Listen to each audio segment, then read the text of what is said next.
Hello and welcome to another episode of the Small Agency Talk Show. I'm your host, Chip Griffin, the founder of SAGA, the Small Agency Growth Alliance.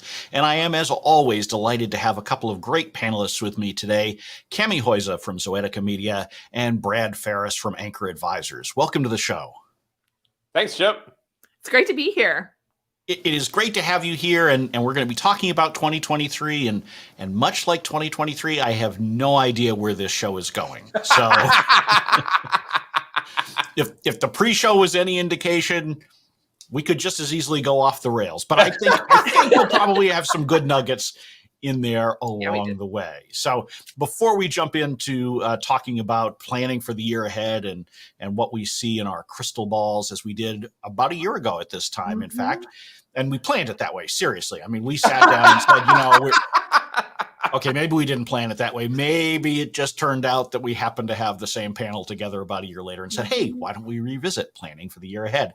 But before we do that, why don't you each introduce yourselves briefly for folks who may not have seen you on the show before because they've been living under a rock or something. So Cami, take it away. Cool. So hi, my name is Huyse, and I am the CEO of Zoetica Media, which is a small agency. So I kind of belong here. But I also work with agencies, small agencies as well, with their marketing and PR plans. We work on social media management for them and through the Smart Social Mastery class. And you definitely belong here. Brad, I'm not as sure about, but he's here anyway. So which Brad, one of these is not like the others? I'm Brad Farris. My business is Anchor Advisors, and I do coaching and leadership development for agency owners. Excellent. Sweet and to the point. I love it. All right. So that leaves us about 28 minutes to talk about 2023. So we will solve all of your problems for the new year. We'll give you a great vision and the crystal ball and the whole thing. So I don't know. I mean, we've talked about marketing for the new year. We think we'll talk about some talent issues, but where would you all like to get started? I guess, Cami, I'll let you set the direction here for us. Oh, great. Okay. So, yes, 2023 is upon us. I was actually really talking to my team going, I can't believe we're at the end of the year. And really right now is the time to start thinking about what you want to plan for next year. Obviously, one of the things that I think is really important is not to go too far in advance. So not all of 2023, but if we could think about just the first quarter of 2023, I think that might be helpful, because I think when you try to plan the whole year out, I mean, you can have some broad goals, but things have been changing really fast. So let's talk about how we can really react in a way that is going to, or actually respond, not react. I like to talk about responding, not reacting to the changes around us in a way that is going to move our agencies forward. That's what I think. What do you guys think? Well, I think that's a great point, that, looking at it a quarter at a time, because I think one of the challenges that a lot of small businesses of all kinds have is that they focus so much on these long-term plans. And frankly, part of the advantage of being small is that you can be nimble. And that doesn't mean that you need to, shift with the winds every day. But at the same time, it means that you don't do things the same way that a big corporate behemoth does, right? I mean, even if you're thinking in terms of your budget for 2023, think about it more in those quarterly terms, because do you really know what it's going to look like next September and October? And if you say, my budget is this, you could be in a position where you're basically giving yourself permission to spend money that you don't have. So I love breaking it down into that component part. But, I see you nodding your head, Brad, but I assume that means you agree. I've been working with clients to think about goals a little bit differently. That there are going to be some goals that are sort of like North Stars. These are the things that we know we want to head toward, or that we want to be more like by the end of 2020 or 2023, wherever we are here. So set some North Stars, some aspirational goals of things that you want to get toward. But then don't make a whole plan to get there. Just say, what are the next steps? What are the next right things we need to do to move us in that direction? And when we make those steps, then we can evaluate, okay, from here, now what's the next best step?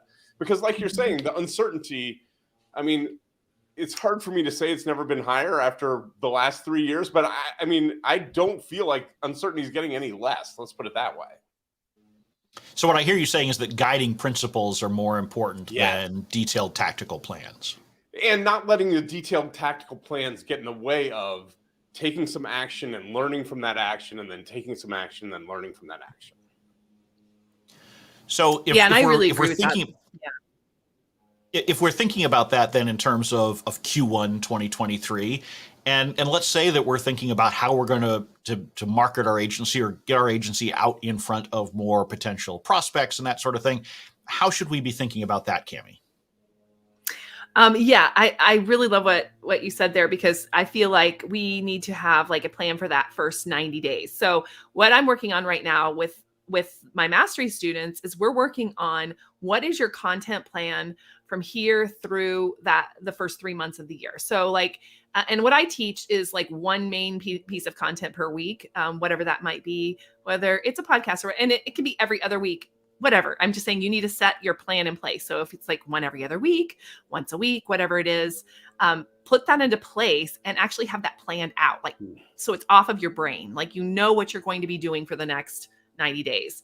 And then from there, you take those pieces and you use them as ways to create more. So like, if you do one, like, hey, we're doing a really great live stream right now, now I can go back and I can grab the little pieces of it and I can share those pieces with my audience. And so that's kind of what I'm teaching in this point of view. And so you want to think about what you're trying to do to get that visibility, because once you're on the top of mind for people, whether it's like sending out your newsletter, which is also another piece of it, like your emails and things like that, then people will think of you when stuff comes up. Yeah. So, things come up and they're like, oh yeah, I should send that to Chip because I know he needs that, or, or Brad, or whatever. People think of you when you're out there all the time. Yeah. That's really important that you are at the top of mind for people. Absolutely. And I think that, I always tell people that consistency is more important than worrying about the specific frequency or specific target numbers or that kind of stuff. Pick the tactics that work from your past experience and consistently do them over and over again. And that's typically how you'll get results, as opposed to saying, well, I've got to have a pipeline of X number of clients in order to be successful. It's just continue to have that successful activity in mind. And that's typically how you'll have the most results, particularly as a small agency. I love we only have too much everything. room, right? Go ahead, So- Cammie, sorry. No, it's okay. Go ahead. I love everything that Cammie was saying there about having some themes and establishing that. And in thinking about those themes, what I'm wanting to think about is what is going to get me in more conversations. I think we often think about what's going to get me more clients, but that might be way too far down the road. I just want to have more conversations with people who can hire me. And so what are the things that I can be talking about that people are like, oh, that's interesting, I want to learn more. Or, oh, I'd like to get on the phone with Cammie and talk to her about that, right? And so what is the content, what is the message, what is the activities that are going to get you into more conversations with people who can hire you? I think that makes a lot of sense. I mean, so from that perspective, do you think that it's helpful for agency owners to get on the phone with most people who ask them for a call, or do you think they need to go through a detailed vetting process to pre-qualify them before they agree to a call?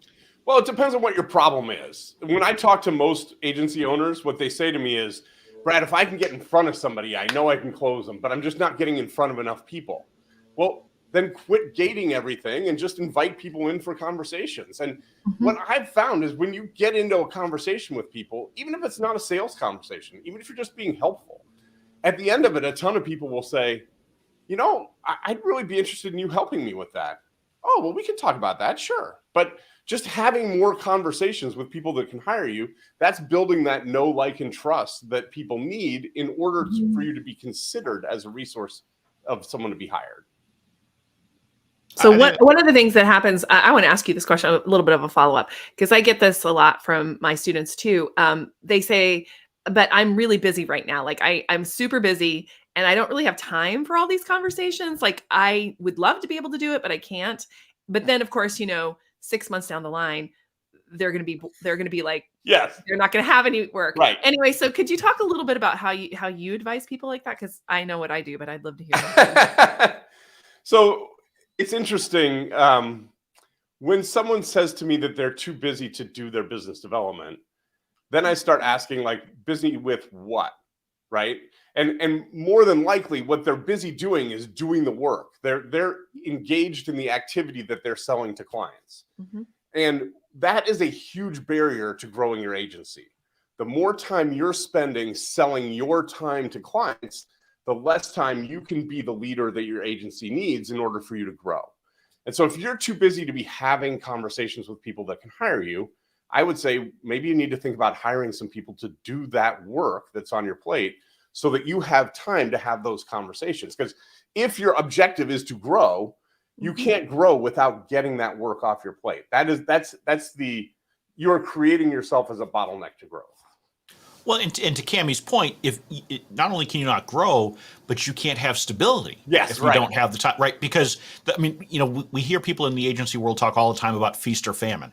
Feast or famine exists because you're not being consistent in your business development efforts, by and large. Yes. And if you are consistently trying to generate new business, that smooths out that revenue roller coaster so that you don't have those giant peaks and valleys that people worry about. So you need to be making the time for it. And Brad, as you suggest, you need to figure out what it is that's holding you back. What are the things that you're spending your time on? Do some time tracking if you're not already doing it. Figure out what you can get off of your plate, because business development doesn't happen by magic.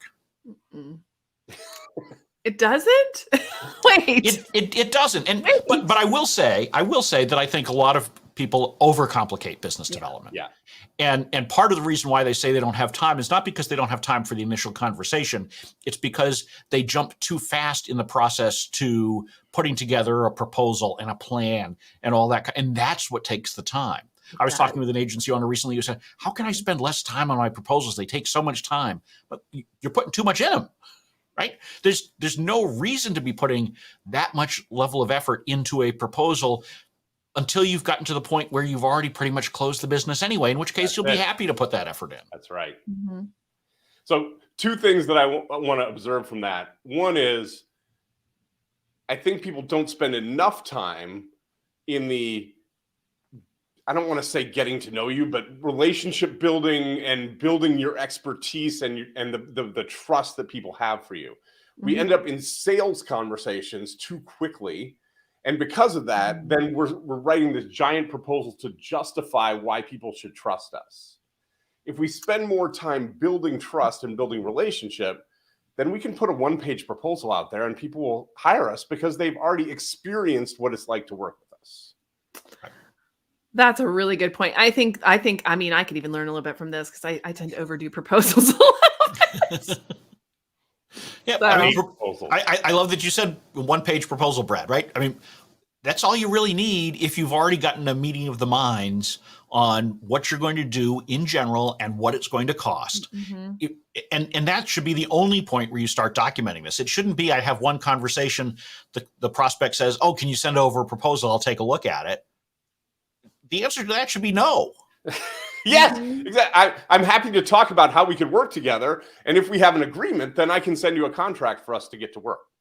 Absolutely. And you need to spend more time actually talking, having conversations, because a huge part of the business development problem, whether it's 2023 or any other time, is that you're not listening. Yes. And now I would argue that particularly with all the uncertainty, we really need to be listening to our prospects and really understand what are their concerns, what are their priorities, and frankly, for most of our clients, what are they spending the rest of their day worrying about? Because we always focus on what they're doing with us, whether they're an existing client or a prospect, but that's typically a very small portion of the job for our day-to-day contacts. The more we understand about what else is on their plate, what other pressures they have, the better we can figure out how to fit in, or if we even do fit in. I think it's interesting that people rush to proposal.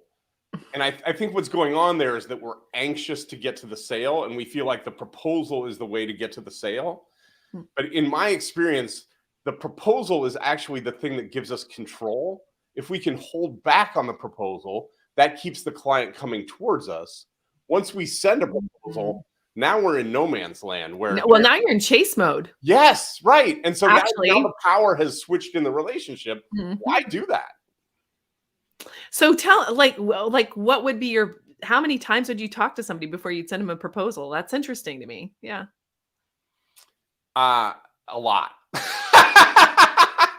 So I think even for most agencies, we want to think that someone's going to call us and hire us right away. But if we're having these conversations with people that can hire us, we're often having conversations before they're ready to hire us, right? So we're having conversations with people who are in our ideal target market to build a relationship so that when they're ready, they come to us for a request, right?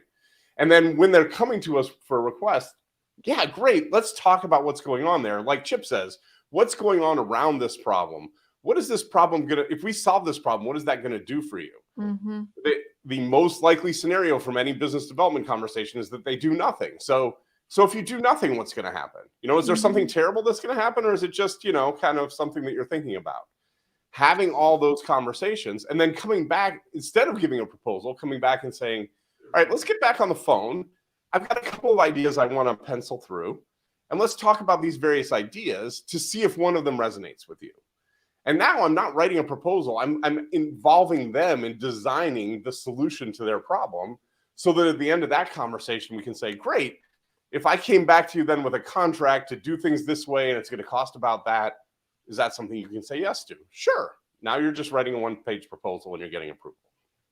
Okay. Yeah, that's really great. I love that. That's really good stuff. Mm-hmm. Well, I think the number of conversations and the length of those conversations is also dependent upon how well you've done the job in educating the prospect before you even have that first conversation. And that goes to a lot of the work that you do with them, Cammie. Yeah, it's making sure that you're getting this information out to them. And when they first talk to you, they feel like they already know you. I know when I first started doing this kind of coaching and consulting for agencies a number of years ago, my early sales conversations with prospects, there were multiple conversations because, we needed to get to know each other. At this point, they tend to be one or two calls and it's then, go, no go, because they already feel like they know me from things like this and all of the other content that I put out there. And so the more that you're able to lay the groundwork for those so that when they come in, it's really understanding the nuances of their problem, but they've already sort of made the judgment that you are qualified for it. So you're not wasting a lot of time having to say, oh, well, we do all these great things and we've got all these logos on our capabilities deck. And I mean, I really wish people would just get rid of capabilities decks. They drive never do a capabilities deck ever. Drive me bonkers. Terrible, the worst. Kill it right now. It's actually required for some things. So I was looking at women-owned business designation and they require a capabilities deck. So there's this whole capabilities thing that's built into the business mindset. So, I mean, having one is probably okay, but using it as your marketing is probably the worst idea ever. What I will say is interesting is that, and maybe I'll just stick this out here, is that having an idea of what your products are. So that's the other thing that I think that I made a mistake with for years and years is that, I'm like, I can do anything. Yeah. Just call me, we'll put something together. And then that takes forever because you have to develop it, So developing a new product or a new service is very time consuming. So every time you go out and say, I can do anything for you, you are telling that person that you're going to develop a specific product that only they want. And that's going to take you a ton of your time because you have to make sure you have the right people for it. You have to have the right resources for it. You have to have the right everything for it. So I think having some things, some general targets, and then of course you can, move those around a little bit and customize them, I guess. But you need to have some big targets that you're aiming at that people know what that you do. So I guess that's the capability side, but I wouldn't do it as a deck. That's weird. Because you want to only give them what solves their problem. And if you have the word full service on your website, in your email, or coming out of your mouth, stop it. Knock it off. We're too not small full for service. No full service anything. Right. Even a big agency is not full service. I mean, they hire small agencies all the time to do the things that they can't do. That's why they do it. I mean, I love what you just said there because the reason a big brand will hire you, and I've been hired by a lot of big brands, is because you have a specialty in something they have no idea how to do. Yes. That's called a specialty. Also, the big brand doesn't hire your agency. The client contact at the big brand hires you. And Correct. And we tend to forget this. We think that we're selling one business to another. And it part of it's because of this whole, B2B thing. Mm-hmm. There's no such thing as B2B. Mm-hmm. It's always people to people, right? I have yet to meet a corporation that actually goes out there and makes purchases on its own. It doesn't happen. No. I And mean, so, they do have a purchasing department sometimes, but if you have your oh, purchasing don't, let's department not go doing that, there, please. Oh, God. yeah, exactly. What I'm gonna say is that the people Don't inside the ruin my company don't want to use Friday. the purchasing department stuff. They don't want to use the purchasing department stuff because they're like, they don't even understand what we need. That's Look at it. that. Right. Yeah, if procurement is involved, get the heck out of the conversation. Say bye-bye. The I deal got better prevention things to do team. with my life. Like, Yes. and we're too small for that. And so, I mean, I was thinking the first time I was hired by a corporation, the reason I got hired by that corporation is because I was serving on a PRSA board with the woman who ran that department. And I was doing a magazine for one of my old clients, and she wanted a internal newsletter. And she's like, "Oh, you're good at that kind of thing. Why don't I have you come do this for me?" Right. And so, yeah, that was my first huge corporate, like, contract. And then, kind of things go from there. But that's really true. It's like this person knows you and they know you're capable of something and they hire you. And how many conversations did you had with that person? Oh, to good lead up- Lord. Exactly. I mean, and right. since then too, I mean, we're having lunch next week somewhere. Yep. So I'm just saying it's a very specific thing. So you're absolutely right. It's about the relationship every day. And that's really what I teach on the content side either. It's not about putting out your messages and messages and messages. It's about creating a body of work around the topics that you are an expert in so that people can get to hear how you think. Say more about that, Cami. That is really important. Yeah. So that's what I teach. So we talk about, like, if you think about the, I really want them to have a very specific type of thing that they're known for, whatever it is. And then we come up with buckets of information or categories. I think of it as, I'm a blogger, so I think of it as categories. You have your blog, and your blog is about the intersection between social media and public relations. Sorry, I'm just putting that out there. That was what mine was for. And inside of that, then you have to think about, what is it that I talk about? And on a blog, you have categories, and that's how Google knows that you are good at whatever it is you're good at, or you talk with authority about whatever it is. So then I have them work on categories, like set up your categories. What are those going to be? And they have to be like, 4 to 7, no more. Like, these are the categories of things that you can talk about. Because I don't know if you are like this, but there's lots of people online that I know very well, but I have no idea what they do.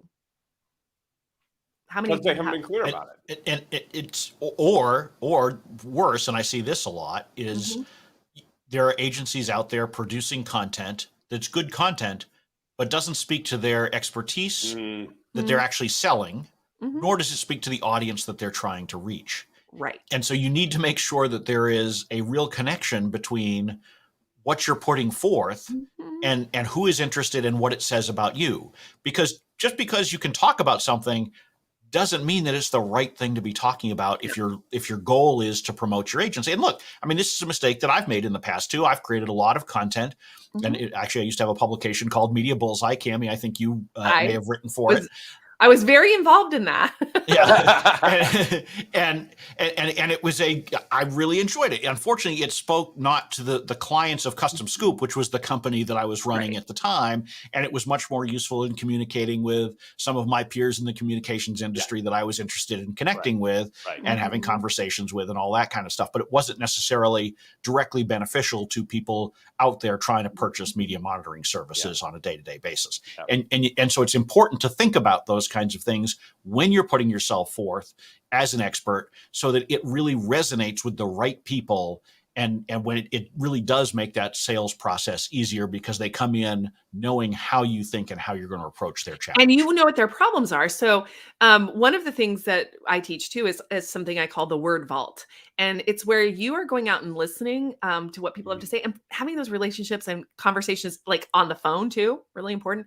I often will be like scribbling down something somebody says, like, this is driving me crazy, blah, blah, blah, whatever.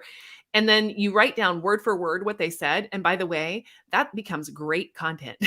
Not that you use their words, but that you take that piece of that problem, that whatever, and then you develop it into like content. I think that's really powerful. And people think you're reading their mind, truly. Yeah. Right. Now, before we run out of time here, I do want to touch on one other piece of the 2023 puzzle, because we've talked a lot now about how you can think about getting yourself out there in front of the right people, even in this uncertain environment that we keep talking about. But the other people part, we're selling to people, but we're also trying to employ people, whether they're employees or contractors, in order to get work done for clients. Because it does us no good to win all this business if we can't service it. Going to the point that we talked about earlier, owners feeling overwhelmed, like they can't take on new business. So how do we see the talent market evolving in 2023? Is there hope? I mean, are we still in a position where we think that agencies just are not going to be able to hire? Because every agency I know is struggling still, even after a couple of years now, to find good, talented employees who are willing to work. Is that improving? I'm seeing improvement, at least in the freelance market, that the freelancers that were really booked 6 months ago are calling and saying, hey, do you have anything for me? So that's a positive sign that at least there's some freelance talent out there if you want to bolster your team in that way. And I don't think that's a bad way to think going into 2023. If there is a lot of uncertainty, having a little bit of flexibility in your talent pool is not a bad idea. And so pulling in some freelancers and getting some people that know you and you know them is a great way to kind of get started in 2023. I do think that the likelihood is that the talent market is going to open up as 2023 progresses.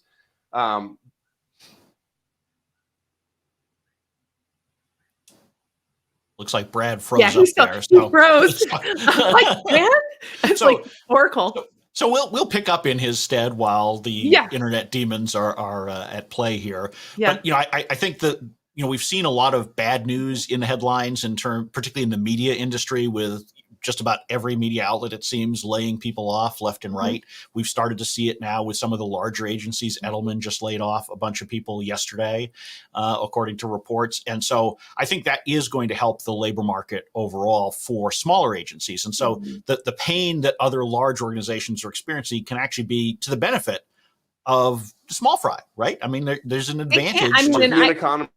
Oh, here he comes, maybe.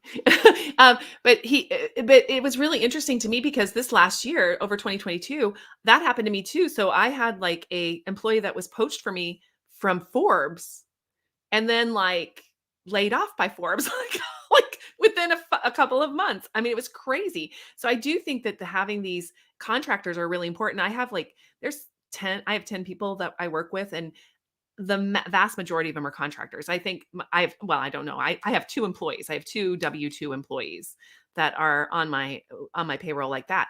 And the thing is you have like every month you've got your payroll and you've got to have enough money on there to make sure that you could pay them, So I do like the idea that you're paying people for the work that you actually have at that moment. That's, I think, really powerful for a small agency, especially if you're starting out. Like if you've never really had anybody work for you, this is the only way to go, in my opinion. It's because it's a lot to take on an actual an employee. I mean, an employee is like a lot because you want to make sure that you're taking care of them. You're making sure that their families are fed and that they're all that kind of stuff. They're kind of family to you in so many ways for that reason, in a small agency anyway.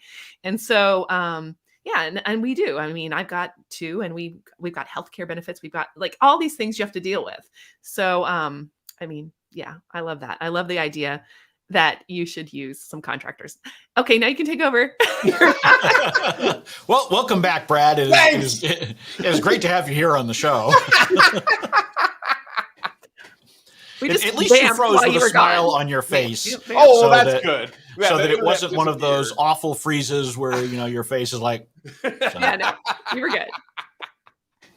But yes, contractors are a great way to be able to flex up and down, as long as you do so within all of the regulatory requirements. Probably going to give my usual disclaimer here, since I'm not a lawyer or accountant, and all that kind of stuff. Sign contracts, and there's a bunch of stuff you have to do there. There's a bunch of stuff, and that's all for a different show. Where would you? I mean, I know where I get some of mine, but where do you find yours? A lot of referrals. There are obviously marketplaces where you can go looking for freelancers, and some are better than others. I think that there are a lot of people reaching out to agencies right now, Mhm. people who are newly laid off or people who had Mhm. good freelance businesses but that have slowed down, and vetting some of those is worthwhile. I think also networking in your local industry association is also a great way to find some freelancers. So I think all those things are important. And I as found them all those ways. I also, whenever I ran an employment ad, I ran it on LinkedIn and it went really well. I've done it Mm, twice now and it's gone very, very well on LinkedIn. I have not had a great experience on LinkedIn, so Oh, that's every time I've had a great experience, but I have a vetting process. Mhm. So mine go through a vetting process and then they actually have to do a little test. I just I don't give get as them, many applicants there as I get oh on gosh, I other get places. Really? Yeah. No, my I get problem more with than I LinkedIn need. is way too many generally when I've Interesting. used But I LinkedIn. like that they have the filters. So Mhm. like I can filter out anybody who's not in Houston, not here, Yeah. not there. I Right. mean, I do a lot of Right. filtering with that Yeah. often. Yeah, I mean, I would say in general, whether I'm hiring employees or contractors, I find them typically the same way I find clients, which is, have a lot of conversations.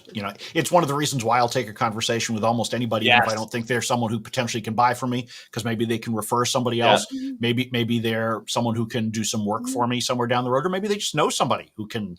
So I The mean, more I'm people you open to these know, conversations. the more you can do, right? Yes. Totally. Yeah, and so these people who say, "Oh, I'm not going to let someone pick my brain because they ought to be paying me for that." Look, if you can't find a way to get value out of that conversation, it's either, I mean, for me, it's a new connection, it's market research, it's all sorts of things. Find a way to get value out of it, and then you're not going to be afraid to Do have those you set some conversations. time aside in your calendar each week for these kinds of calls, or do you just spread them all over the place? I don't have specific time because it comes down to what you can schedule with the person. Mhm. So I mean, certainly I'm not going to load my whole week up with just those kinds of conversations, but usually I can find the time because they're 20 to 30-minute conversations. It's not like, I mean, I certainly don't encourage you setting aside an hour. It was my issue with what was that online service that took off during the pandemic, like Lunch Club or something Oh like yeah. that. Yeah. Yeah. And they set aside an hour, which is just dumb. Way too Like much time. I mean, a first conversation with somebody should never be an hour, Yeah, ever. agreed. Yeah, ever. I keep my calendar in such a way that there's always space available for me to add those conversations in, but I don't block specific times for them. Yeah, interesting. I'm just wondering how other people do it. I kind of do the same thing. I just take them when I can. Like right now, I can't take any until probably. I mean, it's getting into 2023, so Yeah. it's just because of stuff that has to be done before the end of the year. But yeah, really interesting though. That I also have found a lot of great people for specific types of projects on Upwork. Mhm. Oh, I I've would done agree. some really Yeah, great I've heard work good on things. Yeah. with Upwork because you can really pinpoint what kind of skill sets you're looking for, and you can how many stars they have, how long they've been on the service. Like I have found some great talent in Upwork. I also have. Yeah. Yeah, just putting that out there. So And that, unfortunately, is going to take us to, I mean, actually, it's taking us way past the amount of time that we have because we Oh my have gosh, exceeded the okay. 30 minutes that I try to keep this show to. So shame on us. But I think we created some additional value in those additional 3 minutes. So I feel good about it. I threw out some tools. People love tools. Absolutely. Absolutely. So lots of practical advice here and hopefully an entertaining conversation at the same time. If someone would like to learn more about you, Cami, where can they find you? They can find me at camihuyse.com. Do you want to spell that for folks? Because I didn't you know what? prepare an on-screen graphic here, and I if know, someone's we're gonna- listening to the audio version of this, they may have a little bit of trouble with that one. No offense. That might be true too.